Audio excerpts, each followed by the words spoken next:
Nshuti namwe bakunzi b'ikiganiro ku KIVI ndabaramukije nongera ndabaha ikaze mu kiganiro cuno munsi. Abarundi barayamaze bati iyija kurishihera ku nama.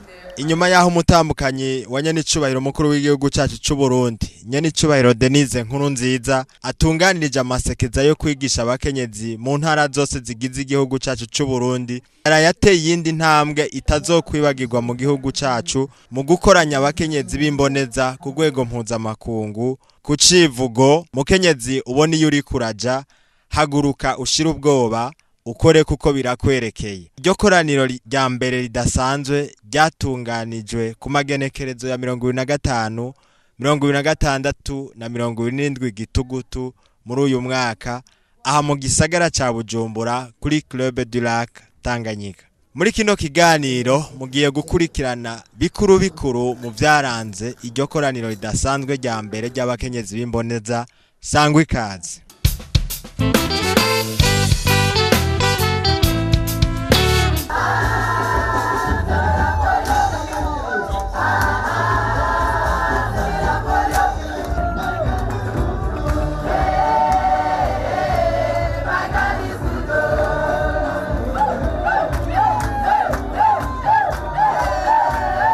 Ako kara kanyamuneza karanze abakenyezi b'imboneza n'indongozi, abarundikazi n'abanyamahanga mu giteramo cyo gusangirira hamwe cyari cyateguwe n'umutambukanyi w'umukuru w'igihugu cy'u Burundi mu ntumbero yo kwakira abatambukanyi b'abakuru b'ibihugu bya Centrafrica na Zambia bari bitavye iryo koraniro mpuzamakungu hamwe n'abashitsi biteka bari ngaho. Aba hari ku kagoroba k'igenekerezo rya 24 gitugutu.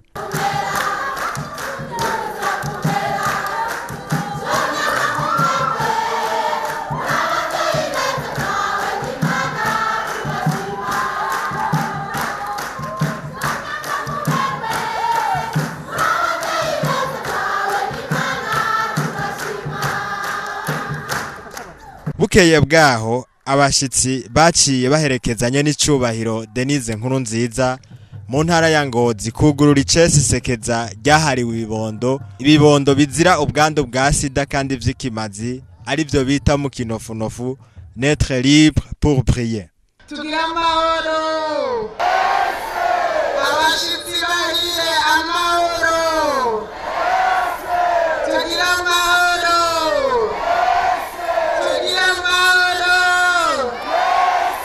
Ibirori vy'uwo munsi vyasozerewe no kugendera inyubakwa zubatswe na Nyenicubahiro Dénise NKURUNZIZA. Aha twovuga ishure rya ETS buntu gibuye, iradiyo buntu yibuye hamwe n'ikigo c'imfuvyi umusamariya w'imbabazi cibuye mu ntara ya Ngozi. Abo bavyeyi bari bamuherekeje baricaye mu bibondo, mbere barahavugira n'akari ku mutima bati kuva ashika ngaha nize byinshi kuri we. By'ukuri Imana yarabahaye umuvyeyi w'umutima, arabereye by'ukuri kwitwa umuhagarikizi canke marene w'abandi batambukanyi b'abakuru b'ibihugu vya Afrika. Elle mérite vraiment d'être la marraine de toutes les premières dames d'Afrique. Thank you so much.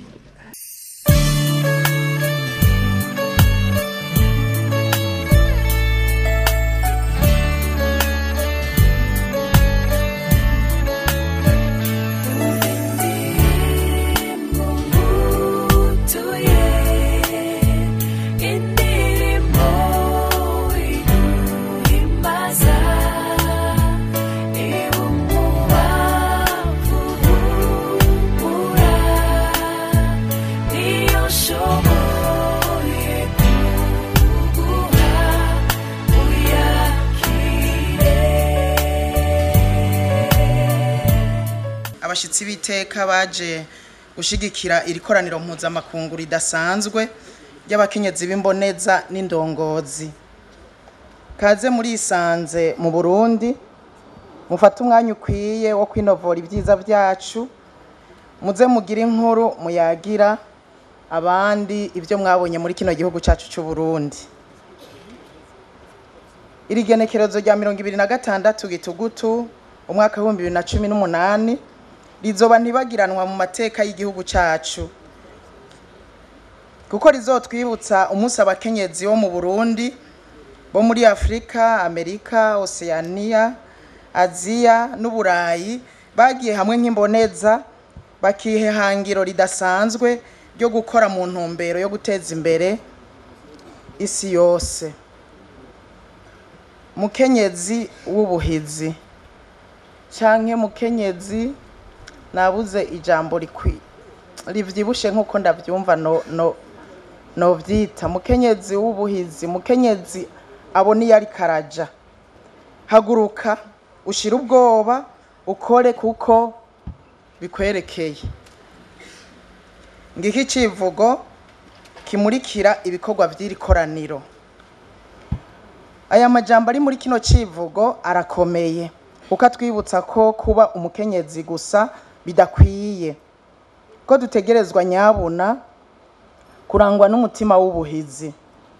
Ibigoye imiryango yacu, imibano yacu n'ibihugu byacu ni byinshi, kandi kugira ngo tubitunganye abakenyezi bategerezwa guhaguruka nk'uko Esther yahagurutse mu gihe ciwe agakiza ubwoko bw'iwabo. Kenshi abakenyezi turikumira, tugatinya igitsure cya basaza bacu canke abagabo bacu, tutibagiye no kuba basinda bibazwa.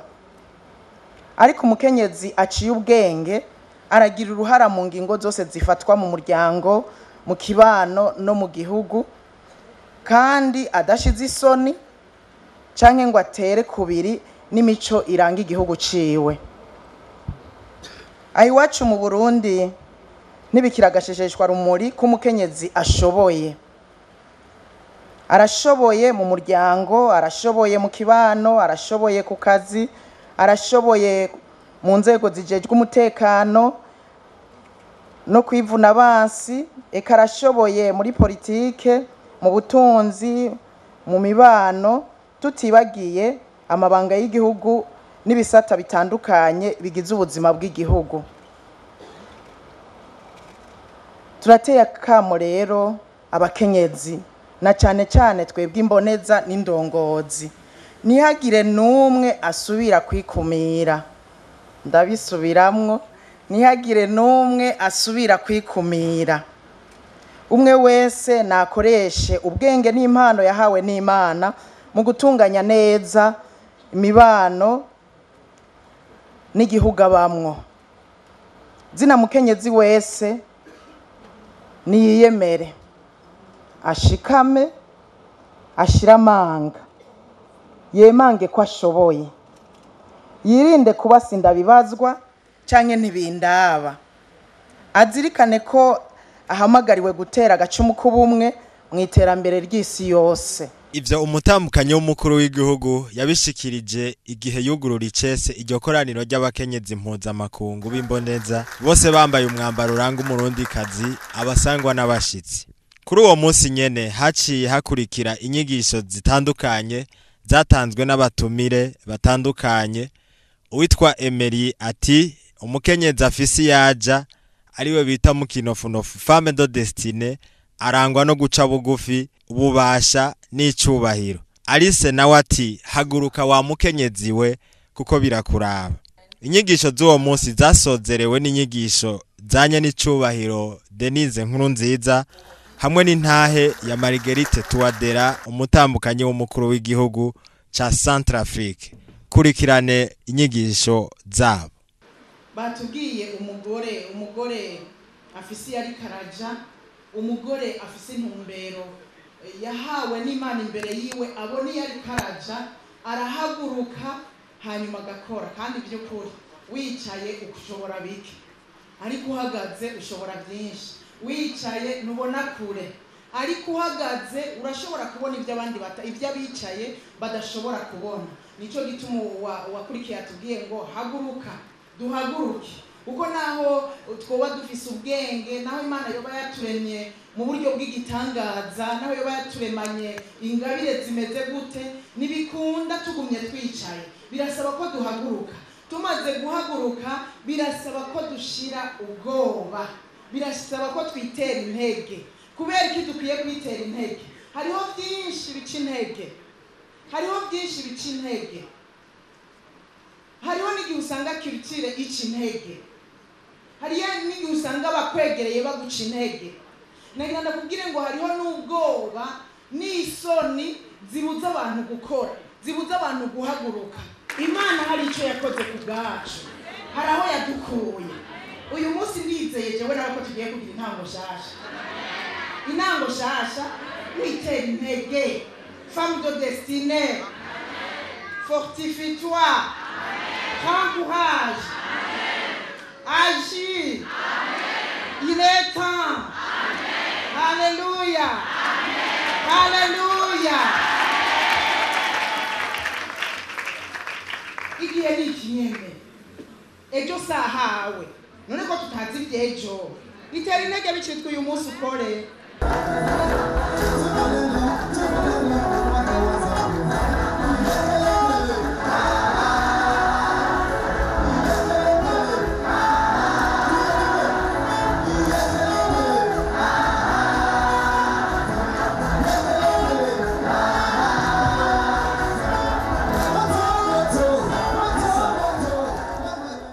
Je remercie particulièrement Son Excellence, Madame la Première Dame du Burundi, la révérende pasteur Dénise NKURUNZIZA, pour avoir pris l'initiative d'organiser la première édition de la conférence internationale des femmes leaders à Bujumbura. Le thème de la présente rencontre nous interpelle toutes sur le rôle que nous devons jouer à quelque niveau que ce soit dans notre société. Je voudrais maintenant, avec votre permission, témoigner des miracles que notre Seigneur a opérés dans mon couple. Mon cher époux, le professeur Faustin Archange Touadéra, aujourd'hui président de la République centrafricaine.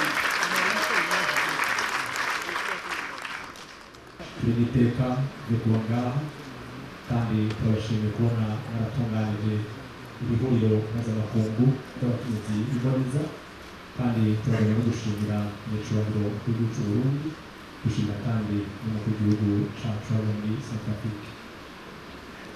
Il était recteur de l'université de Bangui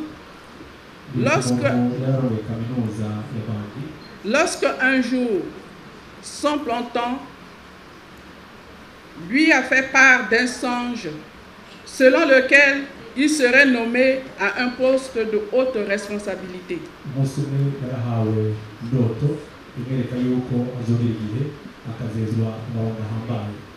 Le lendemain, il est nommé Premier ministre, chef du gouvernement, par décret du président de la République centrafricaine.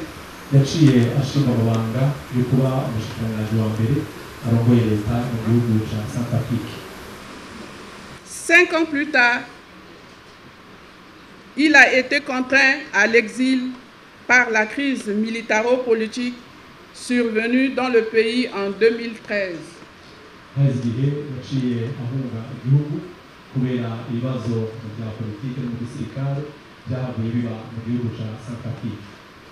Malgré les difficultés, notre couple est demeuré dans la présence de Dieu.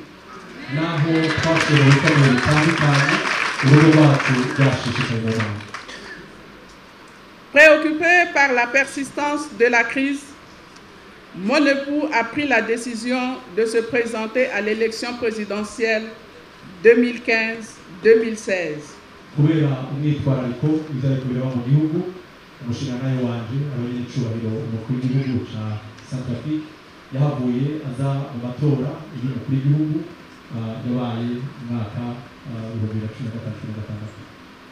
Décision à laquelle je me suis opposé en raison de l'expérience politique vécue.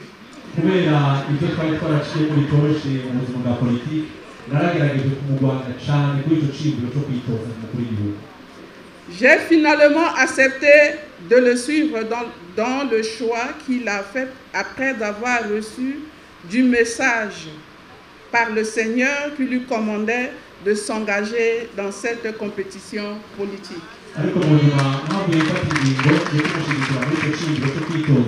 mu kibanza cy'umukuru w'igihugu tumaze kumva ubutumwa bugiye kubaraho umushigikira gufata ingingo yo kwitoza muri ico kibanza. Dès cet instant, j'ai changé ma manière de prier. Kuva ico gihe naragira uburyo nsenga. Je me suis levé et engagé. Narahagurutse ndakora uruhara rwanje. Car j'ai compris que cette affaire me concernait aussi. Kuko natahuye yuko ari ibyanjye biye guhaguruka nkabikora. J'ai orienté ma manière de prier selon Proverbe 16:7 qui dit naciye ntangura kubakira amasengesho ku murongo wo muri mu migani igice cya 16 umurongo w'indwi avuga ngo quand l'Éternel est favorable aux voies d'un homme, il dispose même ses ennemis à la paix avec lui. uwo murongo uravuga ngo iyo inzira z'umuntu zihimbaye uhoraho amuha kuzura n'abansi be. Ku munsi wo gusozera umupasitori Rifine yigishije ko umukenyezi ari umuntu adasanzwe. Nous sommes des créatures particulières. turi biremwa byatoranijwe. Dieu a mis en nous la sagesse, la connaissance, Imana yadushizemo ubwitonzi, ubumenyi, ubwenge pour que nous puissions trouver une solution. kugira dushobore kuzana inyishu mu bibazo Nous byose n'avons bihari. pas d'excuses. Nta kigongwe, L'affaire te concerne. birakuraba, L'affaire me concerne. birandaba. Prochaine diapo. Voici quelque chose que le Saint-Esprit m'a appris. Raba icyo mwe mwirangirishije. C'est une image qui m'a frappé. Iyo idashusho ryarantangaje. C'est ceux du corps médical. Abaganga La Bible dit que nous sommes des êtres semblables à l'homme. bavuga ngo turi La Bible nous dit Bibiliya iratubwira que ngo nous sommes des êtres turi abafasha semblables à l'homme. basa n'Imana. Et pendant que je semblable à l'homme. Abafasha basa n'umugabo. Yego. Yeah. C'est ce que la Bible dit en Nicyo français. bivuga. Et pendant que je réfléchissais sur cela, Ndiko niyumvira aho hantu il y a des mots dérivés, des mots composés de aide. hariho amajambo yajaraza yo gufasha. Il y a aide soignant. Hariho abafasha bo kwa Est-ce que muganga, c'est ça? Ok. Il y a aide soignant. abafasha bo kwa Maintenant, sur muganga. cette image, Ndabwira ari icyo il gishusho. y a 3 hommes. Hari abagabo batatu, Et le reste, ce sont les femmes. abandi n'abagabo. Et je me dis pourquoi? Ndavuga kubera La population mondiale même, abantu bose bo ku isi il y a beaucoup de femmes plus que les hommes. hari abakenyezi benshi kurusha abagabo. Et certains hommes l'interprètent négativement. Abagabo benshi ugasanga babibona nabi. Certaines sociétés disent mais il faut quand même que chaque homme prenne 3 ou 4 femmes. Certaines sociétés, pas ici. Ahantu byari bikenewe ko abagabo bafata n'abagore bandi kugira ngo Mais Dieu savait ariko Imana yari qu'ici sur terre, ko ngaha mu isi il y aurait beaucoup de problèmes. habwiza kuba inyishu Il a nyinshi, fallu qu'il y ibibazo ait byinshi. beaucoup de femmes. Habwiza kuba inyishu nyinshi, ibibazo byinshi. Ikizana abakenyezi benshi kugira ngo inyishu. La fête te regarde bien. Birakuraba Ne mugenzi te wawe. mets plus à l'écart. Reka kwishira Ça kure ne no concerne pas les kwishikumira. autres. Ntibiraba abandi. Ça me concerne, ça te Birakuraba concerne. La birangaba. prochaine diapo. Shiramo indi shusho. Hier, nous avons entendu parler de l'homme. Ejo twavuze umugabo. On a dit que l'homme c'était le chef, le roi. Le roi. Il conçoit. Twavuze ko umugabo Voilà ari un architecte. umwami. Il a le plan d'une maison. Arapanga. Mais c'est pas lui qui construit cette maison. Iyo nzu agatanga La Bible dit dans Proverbe chapitre 14 et le verset 1. mugabo siwazubaka biravuga muri mu migani 14 umurongo wa mbere. Ego. La femme sage bâtit sa maison. Umukenyezi w'ubwenge wa Et kurugo nous wiwe. voyons les aides de maçon. Tunaja tubonera abafasha kubaka. Aide maçon. Abafasha kubaka. Aide soignant. Abafasha kwa muganga. L'aide soignant, Umufasha kwa muganga. il va administrer l'injection. Ikibazo gutera urushinge. Il nettoie la blessure. Agahanagura igikomere. Le médecin s'assied. Umuganga akicara. Il fait la prescription. Agaca yandika umuti. Il signe. Agaca asinya. Et l'aide. Uwo mufasha kwa muganga. Elle accompagne le malade. Niba acafasha umurwayi. La femme accompagne la société. Umukenyezi wakurikira afasha. La femme accompagne le développement. Wakurikira La agafasha. femme accompagne l'éducation. Afasha indero. La femme accompagne. Umukenyezi akurikira afasha. Aide maçon. Umufasha wo kubaka. Elle bâtit. Arubaka. Elle concrétise ce que l'homme a commencé. Ashitsa icyo umugabo yatanguye. Elle concrétise. Nuko ashira mu Elle ngiro. fait les finitions. Elle Araheraheza. embellit Akubaha. le potentiel que Dieu a mis en nous. Icyo Imana yashize. La création se trouve en nous.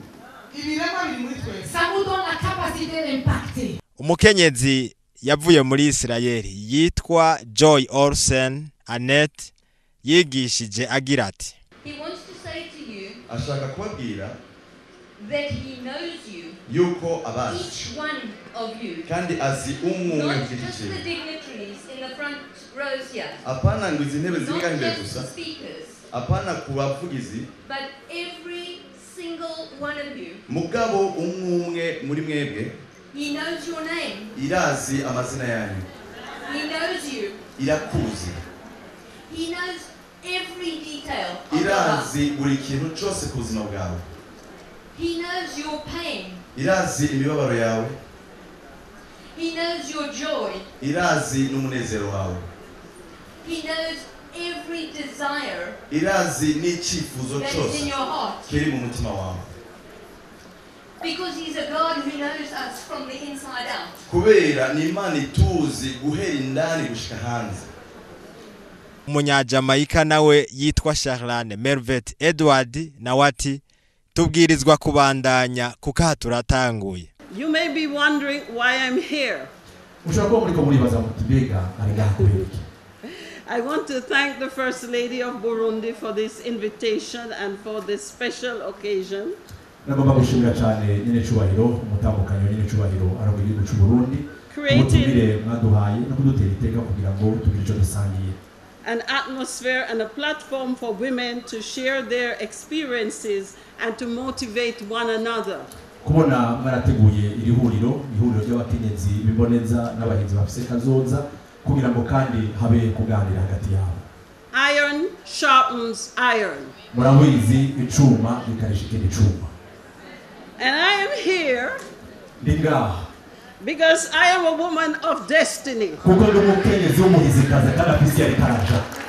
I arise and I take courage and I act, for this matter concerns me. ndahaguruka ngashira ubwoba ngakora ibyo njejwe kuko birandaba. The fact that I'm here in Burundi is also a testimony. murabizi jewe kuba ndi ngaha mu Burundi ndi ntaho bwayo. It is a testimony of what God wants to do with a woman of destiny. ni ntaho y'Imana igira ikora ikorwa abakenyezi b'abahizikazi kandi bafise iyo bariko baraja. So Deborah heard the voice of God. Deborah rero yarumvise ijwi ry'Imana.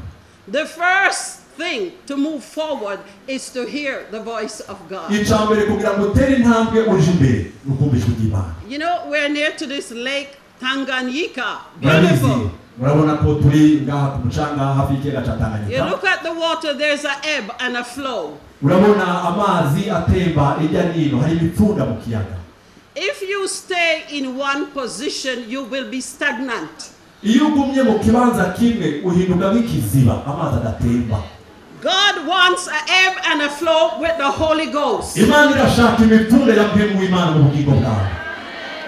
So Deborah was having a good time doing her job. rero Deborah yagize igihe cyiza ariko arakora igikorwa ciwe.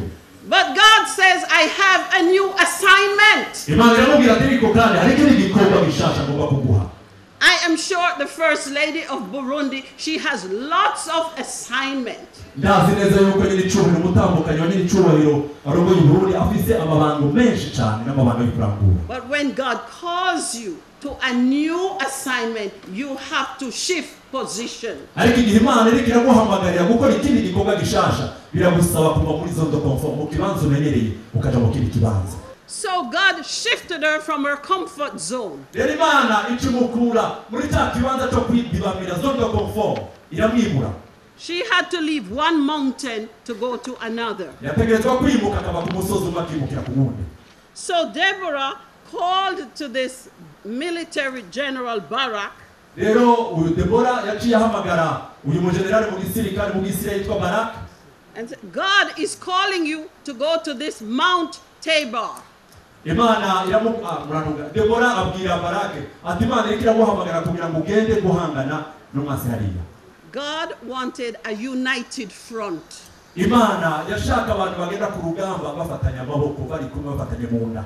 That's another point we need to learn how to go forward. We need to be in unity with one another, with each other. Ico ni ikindi kintu dukeneye kwiga igihe turiko twiyumvira gutera intambwe tuje imbere turakeneye guhagarara turakeneye guhuza amaboko turakeneye gushira ingufu hamwe turakeneye gushigikirana. The Lord said, I want you to show up on that mountain. Imana iravuga ngo ndagomba kugenda uhagarare uyerekane kujya musozi. But I want to show a united front on the mountain. Ariko ndagomba hejuru y'umusozi ngo nderekane igisirikare n'ababayi bahagararanye bafatanya amaboko. Amen. Amen. The First Lady of Burundi, she has invited us here. Nyenicubahiro umutambukanyi Nyenicubahiro y'u Burundi ariko yadutumiye ngaha. It's like a mountaintop experience. We